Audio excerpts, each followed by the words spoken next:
બાળકના જન્મ સુધીમાં કઈ કઈ પ્રક્રિયાઓ થાય?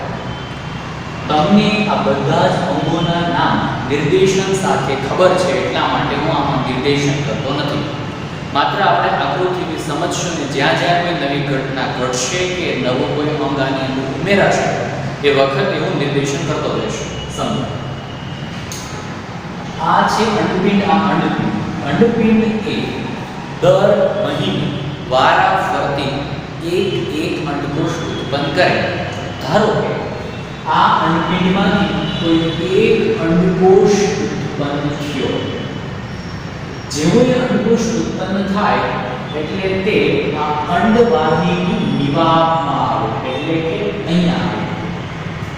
જે વખતે અંડકોષ ઉત્પન્ન અહીંથી થાય એ વખતે ગર્ભાશયની દિવાલો ગર્ભ સ્થાપવા માટે રેડી થઈ જાય.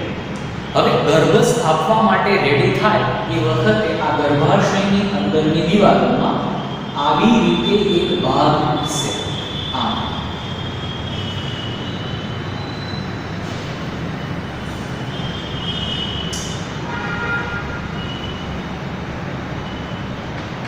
આ જે ગર્ભાશયનો ભાગ છે એ ઉપસે. હવે આ જે ઉપસેલો ભાગ છે એ ઊંધી રકાબી જેમ ટાઈપ ગોળાકાર. હવે આ જે ભાગ ઉપસો ને એમને જરાયુ કહેવામાં આવે. આ દિવાલો જે બંધ એ કાયમી ના હોય. જે વખતે અંડકોષ ઉત્પન્ન થાય ત્યારે આ દિવાલો બને. જેવી રીતે આપણા ઘરે કોઈ મહેમાન આવવાના હોય અને આપણને ખબર હોય કે આવવાના છે, તો આપણે ઘરને સાફ સફાઈ કરીને વ્યવસ્થિત કરીને રાખીએ.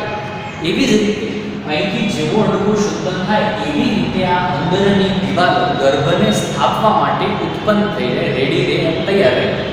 તો આ જે અંદરની દિવાલો છે એમને કહેવામાં આવે છે જરાયુ. હવે સવાલ એ થાય કે આ જરાયુની અંદર શું હોય? તો આની અંદર પોષક તત્વો હોય, માંસપેશીઓ હોય, રુધિર હોય અને અન્ય મિનરલ્સ એટલે કે એવા પદાર્થો હોય કે જે બાળકના નિર્માણ માટે જરૂરી છે તેવા. હવે સમજો કે એ અંડકોષ ધીમે ધીમે અહીંયા પહોંચો, ત્યાંથી લઈ અને અહીંયા પહોંચો. સમજો કે એ વખતે પ્રજનનની ક્રિયા થઈ અને પ્રજનનની ક્રિયા થતાં આ જે ભાગ એટલે કે યોનિ દ્વારથી યોનિ માર્ગમાં શિશ્નનો પ્રવેશ થયો. જેવું શિશ્ન છે એ યોનિ માર્ગમાં આવે, ધારો કે ગ્રીવા પાસે એ પોતે શુક્રકોષ છે એને સ્ખલિત કરશે, એટલે કે અહીંયા શુક્રકોષને છોડશે, એટલે કે વીર્યનો સ્ત્રાવ કરે. શુક્રકોષનો સમૂહ જથ્થામાં હોય આપણે એને કહીએ છીએ વીર્ય. તો અહીંયા વીર્ય સ્ખલિત થાય. વીર્ય સ્ખલિત થાય એટલે વીર્યની માત્રા થોડી વધુ હોય. હવે એ વીર્ય આગળના ભાગમાં પ્રસરે, અંદરના તરફ જશે. થોડું વીર્ય એટલે શુક્રકોષો આ તરફ જશે અને થોડા શુક્રકોષો છે આ તરફ જશે. ધારો કે તેમાંનો કોઈ એક શુક્રકોષ આ અંડકોષ પાસે ગયો અને જોડાયો. આમાં એવું હોય કે શુક્રકોષ ને અંડકોષ બંને જોડાઈ જાય ને એકવાર, પછી બીજો શુક્રકોષ તેની સાથે ત્યાં જવા છતાં એની સાથે જોડાઈ શકતો નથી. પરંતુ જો એક સાથે બે શુક્રકોષ ત્યાં જોડાઈ ગયા તો એ બાળકો ટ્વિન્સ થાય, એટલે કે બે બને.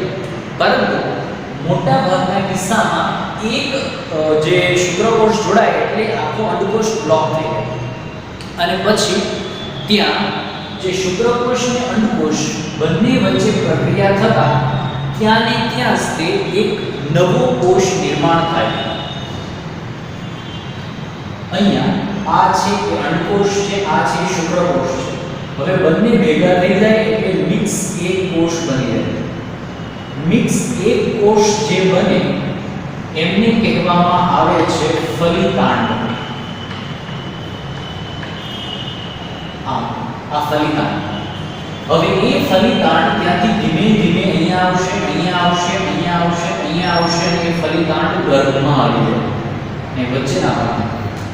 હવે એ ફલિતાંડ અને આ ચારે બાજુ રચાયેલી જરાયુ બંને મળે અને ગર્ભની અંદર એક સુનિયોજિત બાળક છે એમનું નિર્માણ કરે. આ એક બાળક છે એનું નિર્માણ થાય. હવે જે વખતે બાળકનું નિર્માણ થાય ત્યારે તેમની નાભી અને જરાય બંનેની સાથે કોઈ પ્રકારની નાળ હોય. ઇંગ્લિશમાં એને કોડ કહે અને વિજ્ઞાનની ગુજરાતી ભાષામાં તેને ગર્ભનાળ કહેવામાં આવે. હવે આપણને સવાલ થાય કે ગર્ભનાળનું વળે શું કામ? તો ગર્ભનાળ શું હોય? તો કે જરાયુમાંથી પોષક તત્વો, જરૂરી પદાર્થો એ તમામ બાળકને સપ્લાય કરે, એટલે કે બાળકને આપે. અને બાળકની અંદર જે કોઈ કચરો બને કે જે વેસ્ટેજ પદાર્થ હોય ત્યાં ગર્ભનાળ વડે ફરીથી માતાના શરીરમાં જતો રહે. તો ગર્ભનાળ છે એ અહેમ ભાગ ભજવે.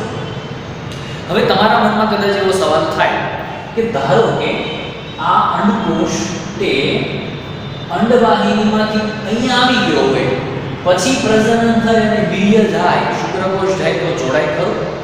તો હું એમ નથી કહેતો જોડાય જ તે, એમ બી નથી કહેતો ન જોડાય, પણ જોડાવાની સંભાવના બહુ ઓછી હોય. મોસ્ટ ઓફલી એક વખત અહીંથી અંડકોષ ઉત્પન્ન થાય તો લગભગ 8 થી 10 દિવસ સુધી આ ભાગની અંદર જ રહે અને પછી એ અંદરની તરફ આવે. હવે આગળ એ અંડકોષ છે એનું શું થાય છે પછીના કિસ્સામાં સમજશું, પરંતુ એ સમજવાનું છે કે પ્રજનન થતા શુક્રકોષ અને અંડકોષ જોડાય. હવે આ જે બાળક છે એને સંપૂર્ણપણે વિકસતા લગભગ 9 મહિના લાગે. જો દિવસની અંદર તમે એનું કેલ્ક્યુલેશન કરો તો 280 દિવસ થાય. જેવું બાળક છે એ સંપૂર્ણપણે એના શરીરની અંદર તમામ અંગો એકદમ વ્યવસ્થિત થઈ જાય, શરીરની અંદરની માંસપેશીઓ વ્યવસ્થિત થઈ જાય, ચેતાતંત્ર, મગજ, ત્વચા બધું સુનિયોજિત થઈ જાય, ગોઠવાઈ જાય, ત્યાર પછી એ જ બાળકનો કુદરતી રીતે અહીંથી યોનિમાર્ગ વડે એ બાળક બહાર નીકળે અને એ બાળકનો જન્મ થાય. હવે આ જે બાળકનો જન્મ થાય છે આ ગર્ભનાળ છે એ ઘણી લાંબી હોય. તો બાળક જેવું જન્મ થાય તો ગર્ભનાળ પણ એની સાથે હોય. પછી ગર્ભનાળ છે એ કાપી નાખવામાં આવે. કેમ? કેમ કે પહેલા બાળક ઓક્સિજન, તમામ તત્વો, તમામ પદાર્થો આના વડે લેતું હતું, શ્વાસ પણ આના વડે લેતું હતું, ઉશ્વાસ પણ આના વડે બહાર કાઢતું હતું. પરંતુ જન્મ થઈ ગયા બાદ હવે એનું શ્વસન તંત્ર છે એ ખોલવું જરૂરી છે. એટલે બાળક છે એ રડવા લાગે. જેવું ગર્ભનાળ કાપે એટલે તો શા માટે? કેમ કે એનું શ્વસન તંત્ર છે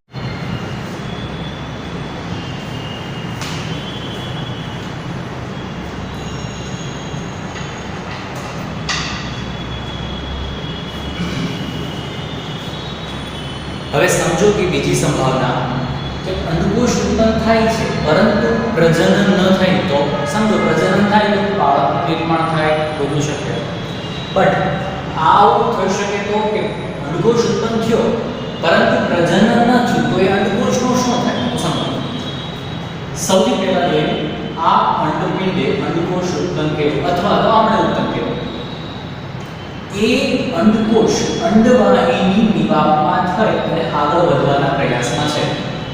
તો એ વખતે ગર્ભાશયની જે દીવાલો છે આપણે એને કહીએ છીએ જરાયુ. જે અંદરના ભાગમાં તૈયાર થાય એ એકદમ મુલાયમ હોય. હા, આવી રીતે. હવે આ જે જરાયુ છે એ સંપૂર્ણપણે ગર્ભ સ્થાપવા માટે રેડી છે.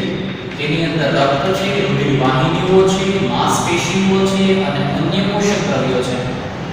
ધારો કે આ અંડકોષ અહીંથી અહીંયા આવ્યો, ત્યાંથી અહીંયા આવ્યો, ત્યાંથી અહીંયા આવ્યો, ત્યાંથી અહીંયા આવ્યો, છતાં પણ પ્રજનન ના થયું. તો અહીંયા આવ્યા બાદ એ અંડકોષ થોડા દિવસ સુધી જીવંત રહે, 2 થી 3 દિવસ વધારે. આટલામાં 8 થી 9 દિવસ નીકળી જાય અહીંયા પહોંચતા. પછીના 2 થી 3 દિવસ જીવંત રહે. હવે જે વખતે એમની સાથે કોઈ પ્રકારનો શુક્રકોષ જોડાવા નથી આવતો, કોઈ પણ શુક્રકોષ નથી જોડાતો, એ વખતે આ જે અંડકોષ છે એ મૃત થાય. હવે એ મૃત થયો તો ગર્ભ સ્થપાવાનો નથી. તો આ જે દીવાલો છે, જે બનેલી દીવાલો એ પણ કશા કામની રહેતી નથી. એટલે આ દીવાલો છે એ પણ નકામી બને. હવે શું થશે, આ દિવાલો નકામી અને કામ વિનાની બનવાને કારણે સંપૂર્ણપણે દિવાલો છે એ તૂટે. સંપૂર્ણપણે દિવાલો તૂટે એટલે કે અહીંથી રક્તસ્રાવ મારફતે બહાર આવે. એટલે કે ગ્રીવામાં, ગર્ભાશયમાંથી ગ્રીવા તરફ જશે, ગ્રીવામાંથી યોનિ માર્ગમાં અને ત્યાર પછી એ યોનિ દ્વાર વડે બહાર નીકળે. હવે જે રક્તસ્રાવ થાય છે, આ એ રક્તસ્રાવ શું છે અને શેનો છે? એક તો એની અંદર રક્ત હશે, બીજું એની અંદર રુધિર કેશિકાઓ હશે, ત્રીજા અમુક એક પ્રકારના દ્રવ્યો હોય અને મૃત અંડકોષ હોય.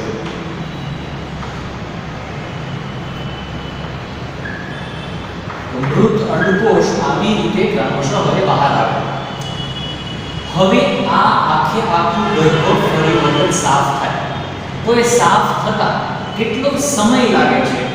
તો એમના 4 થી 5 દિવસ લાગે. બીજું, આ જે રક્તસ્રાવ થાય છે તેને શું કહેવામાં આવે છે? તો તેમને ઋતુસ્રાવ પણ કહેવામાં આવે. એટલે આખી ક્રિયાને ઋતુચક્ર કહેવામાં આવ્યું છે.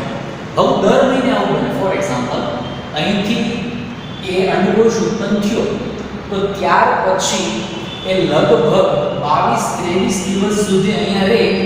પછીના 23, 24, 25, 26, 27, 28 તો છેલ્લા દિવસોમાં આ રક્તસ્રાવ થાય અને સંપૂર્ણપણે ગર્ભ સાફ થાય. હવે એમના 28મો દિવસ કે 29 આસપાસનો દિવસ જતો રહે એટલે ફરીથી અહીંથી નવો અંડકોષ ઉત્પન્ન થાય, ફરીથી આ ક્રિયા બને, અંડકોષ અહીંયા આવે, દિવાલો તૈયાર થાય. પ્રજનન ન થાય તો એ મૃત થઈ જશે અને આ સંપૂર્ણપણે માંસપેશીઓ સાથે રક્તવાહિની જરાયું તૂટી પડે અને આવી રીતે બહાર આવે. આવું સ્ત્રીની અંદર હર મહિને એક વખત થાય. પરંતુ સ્ત્રી જ્યારે તરુણાવસ્થામાં આવે અને જો પ્રથમ વખત આવો રક્તસ્રાવ થાય તો તેમને રજો દર્શન કહેવામાં આવે. પછી સ્ત્રી જ્યારે 45 કે 50 વર્ષની થાય ત્યારે અહીંથી અંડકુટિકાઓ ફૂટી જાય એટલે સમાપ્ત થાય. ત્યારે છેલ્લી વખત, અંતિમ વખત જ્યારે આવી રીતે રક્તસ્રાવ થાય એ વખતે તે ઘટનાને રજો નિવૃત્તિ કહેવામાં આવે. એટલે કે હવે જ્યારે આ સ્ત્રાવ થાય એટલે ઋતુસ્ત્રાવ પણ કહેવાય, રક્તસ્ત્રાવ પણ કહેવાય અને તેમને રજોસ્ત્રાવ પણ કહેવામાં આવે. તો આ થઈ ઋતુચક્રની ઘટના અને આ થઈ પ્રજનન થાય તો શું થાય તે ઘટના.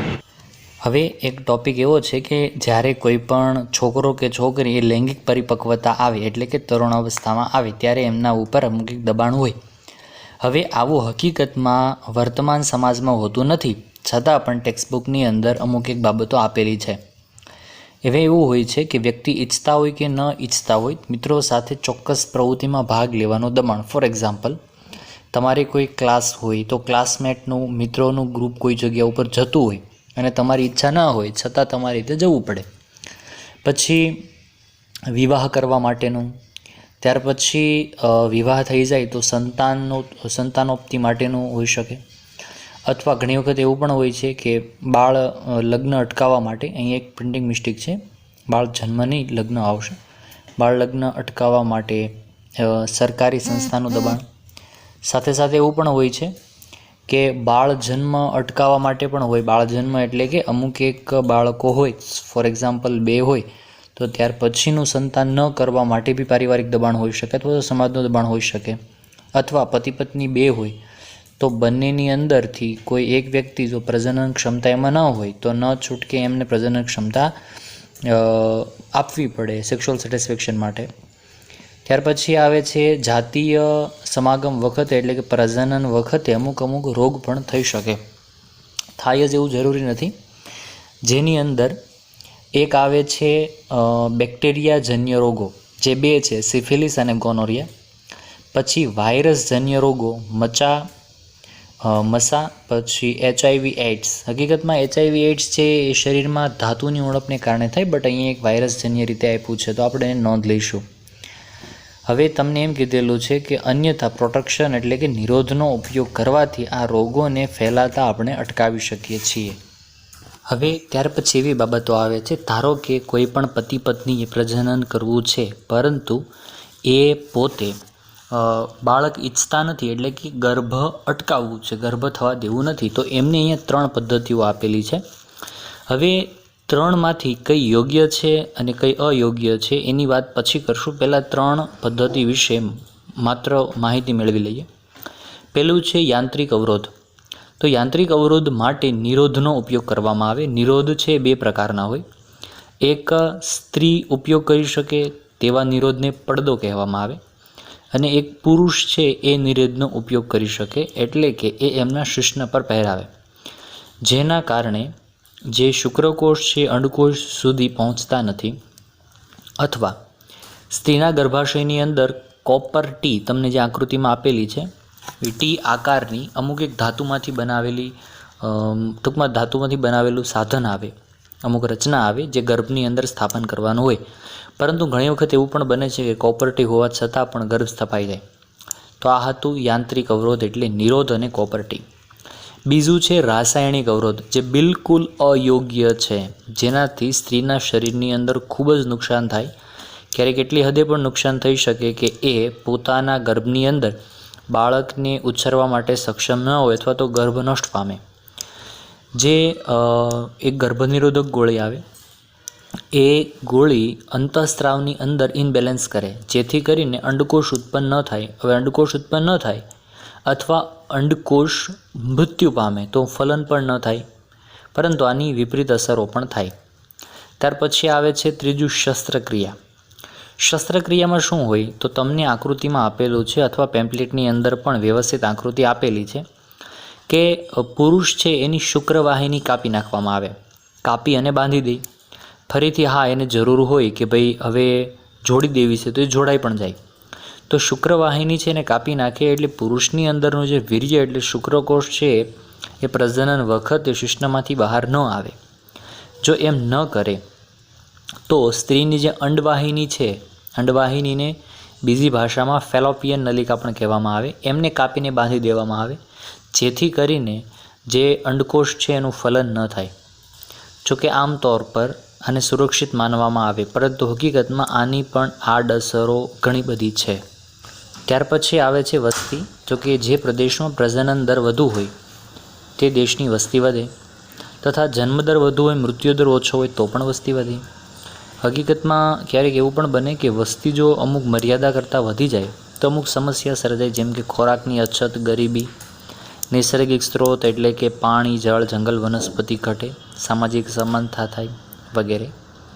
જોકે સામે ઘણી બધી ઉત્પાદન ક્ષમતાઓ પણ વધી શકે. એટલે વસ્તી વધારો એ માઇનસ પોઈન્ટ એવું જરૂરી નથી, જો એને યોગ્ય રીતે સંચાલન કરવામાં આવે તો એ પ્લસ પોઈન્ટ પણ બની શકે.